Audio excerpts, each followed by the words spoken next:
Live നിർത്തി പോവാണ്. ഞാൻ ലൈവ് ഇട്ടത് എൻ്റെ നൂർ ഫാത്തിമേൻ്റെ സ്റ്റോറി അവിടെ കിടക്കും. ആളുകൾ അതിനു വേണ്ടി കാത്തിരിക്കുന്നുണ്ട് കേട്ടോ. നോക്കണം കേട്ടോ, ഒരു മിനിറ്റ്, ഒരു വോയിസ് ഉണ്ട്. മോളെ ദുആ ചെയ്യുമോനെ. ഞങ്ങൾക്ക് ഇവിടെ എല്ലാം ഭയങ്കര പ്രശ്നമായിട്ട് കിടക്കുക. പുറത്തിറങ്ങാൻ പോലും പറ്റുന്നില്ല. ഭയങ്കര പ്രശ്നമാ. ഇപ്പൊ മേഡത്തിന്റെ അനിയനും അനിയത്തിയുടെ കെട്ടിയവനൊക്കെ ഞങ്ങൾ മാത്രമേ ഉള്ളൂ. അനിയത്തിയുടെ മക്കളും ഞാനും മാത്രമേ ഉള്ളൂ. മേഡം പോയിക്കോ ഉമ്മായെ കാണാൻ. അപ്പൊ 5 മണിക്കാ തുടങ്ങിയ. 5 മണി തൊട്ട് ഭയങ്കര സൗണ്ട് കേൾക്കുന്നു. ഞങ്ങള് സൈന്യത്തിന്റെ കൊട്ടാരത്തിന്റെ അടുത്താ മോനെ ഞങ്ങൾ താമസിക്കുന്നത്. എവിടെയാ കൂടുതൽ ബാധിക്കുന്നത്. ഭയങ്കര ഒച്ച കേൾക്കുന്നു. പേടിച്ചിരിക്കുവാ മക്കള്. വെളി ഇറങ്ങുന്നില്ല ഞങ്ങള്. എന്ത് ചെയ്യാനാ? ദുആ ചെയ്യ് പൊന്നുമോളെ, ദുആ ചെയ്യല്ല. അള്ളാന്റെ വിധി പോലെ വരട്ടെ.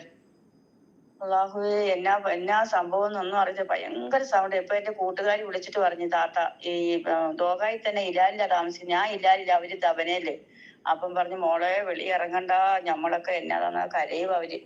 എന്ത് ചെയ്യാനാ? കരഞ്ഞിട്ട് കാര്യമില്ല. ദുആ ചെയ്യാൻ പറഞ്ഞു. ഞാൻ അള്ളാന്റെ വിധി പോലെ വരട്ടെ പൊന്നുമോളെ. എല്ലാരും പായുവാ. 4 വശം കടയിൽ നിന്ന് ആൾക്കാരൊക്കെ ഓടുക. എങ്ങോട്ട് ഓടാനാ?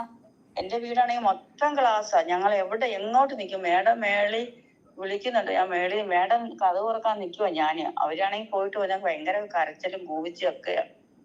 അള്ളാന്റെ വിധി പോലെ വരട്ടെ മോളെ. എന്നാന്നൊന്നും അറിയത്തില്ല. ഒരു നിൽക്കുന്നതിന്റെ വീട്